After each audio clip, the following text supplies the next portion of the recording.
புதுவையிலிருந்து பெங்களூருக்கு கூடுதல் விமான சேவை. விமான நிலைய இயக்குனர் ராஜசேகர் ரெட்டி அறிவிப்பு. மீண்டும் புதுவை பெங்களூர் விமான இயக்கத்திற்கு காரணமாக இருந்த சமூக சேவகரும் தொழிலதிபருமான ஐஜி வீரராக எடுத்த முயற்சிக்கு பொதுமக்கள் பாராட்டு. மே 1 முதல் புதுவையிலிருந்து பெங்களூருக்கு கூடுதல் விமான சேவை தொடங்கப்படுவதாக விமான நிலைய இயக்குனர் தகவல் தெரிவித்துள்ளார். புதுச்சேரி விமான நிலையத்திலிருந்து பெங்களூரு மற்றும் ஹைதராபாத் வழியாக ராஜமுந்திரிக்கு இண்டிகோ சார்பில் தினமும் விமானம் இயக்கப்பட்டு வருகின்றது. இதில் பொதுமக்கள், சுற்றுலா பயணிகள் மத்தியில் நல்ல வரவேற்பு கிடைத்துள்ளது.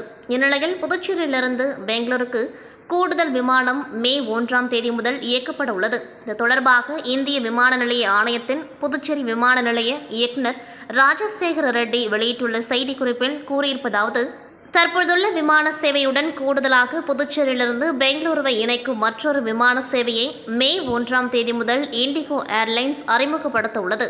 இந்த புதிய விமான சேவை மூலம் பிராந்திய இணைப்பை மேம்படுத்துவதிலும் புதுச்சேரிக்கும் பெங்களூருக்கும் இடையிலான விமான பயணத்திற்கு அதிகரித்து வரும் தேவையை பூர்த்தி செய்வதிலும் ஒரு முக்கிய படியாக அமைகின்றது என்று தெரிவித்துள்ளார்.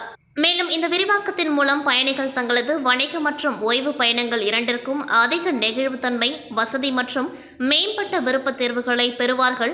மேம்பட்ட விமான இணைப்புகளை எளிதாக்குவதன் மூலம் பிராந்தியத்தின் பொருளாதார வளர்ச்சிக்கும் சுற்றுலா மேம்பாட்டுக்கும் ஆதரவு அளிப்பதில் புதுச்சேரி விமான நிலையம் உறுதியாக உள்ளது என்று இவ்வாறு அவர் தெரிவித்துள்ளார்.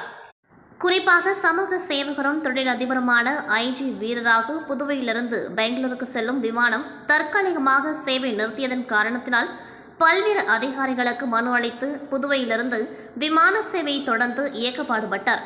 மீண்டும் விமான சேவை புதுவையில் தொடங்கிய பொழுது அப்போதிருந்த அதிகாரிகள் ஐஜி வீரராகு மற்றும் பிரபாதேவி வீரராகு, அவர் மகன் அருண் சர்மா ஆகியோரை அழைத்து கௌரவித்தது.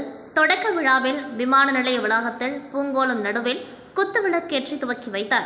விமான நிலைய அதிகாரி சார்பில் ஐஜி வீரராக குடும்பத்தாருக்கு பூங்கொத்து கொடுத்து நினைவு பரிசு வழங்கினார்கள். சமூக சேவகரும் தொழிலதிபருமான ஐஜி வீரராக சாதாரண மக்களும் பெங்களூருக்கு விமானத்தில் செல்ல எளிய முறையில் விழிப்புணர்வு ஏற்படுத்தும் வகையில் தன் சொந்த செலவில் பலரை புதுவையிலிருந்து பெங்களூருக்கு விமானத்தில் அழைத்து சென்று விழிப்புணர்வை ஏற்படுத்தினர். இதன் மூலம் ஏராளமான பயணிகள் மற்றும் தொழில் முனைவோர்கள், சுற்றுலா பயணிகள் புதுவையிலிருந்து பெங்களூருக்கு விமானத்தில் செல்ல முன்வந்தார்கள். அன்று முதல் புதுவை பெங்களூர் விமான சேவை தொடர்ந்து நடைபெற்று வருகின்றது. தற்பொழுது கூடுதலாக புதுவை பெங்களூருக்கு இயக்க விமான நிலைய அதிகாரி முன்வந்திருப்பது பாராட்டுக்குரியது. தற்பொழுதுள்ள புதுவை மற்றும் பெங்களூரு பொதுமக்கள் அன்று ஐஜி வீரராக தன் சொந்த செலவில் நூதன முறையில் விமான பயணத்தை தொடங்கியதன் காரணமாக இன்று வெற்றிகரமாக புதுவை பெங்களூர் பயணங்கள் நடைபெற்று வருகின்றது.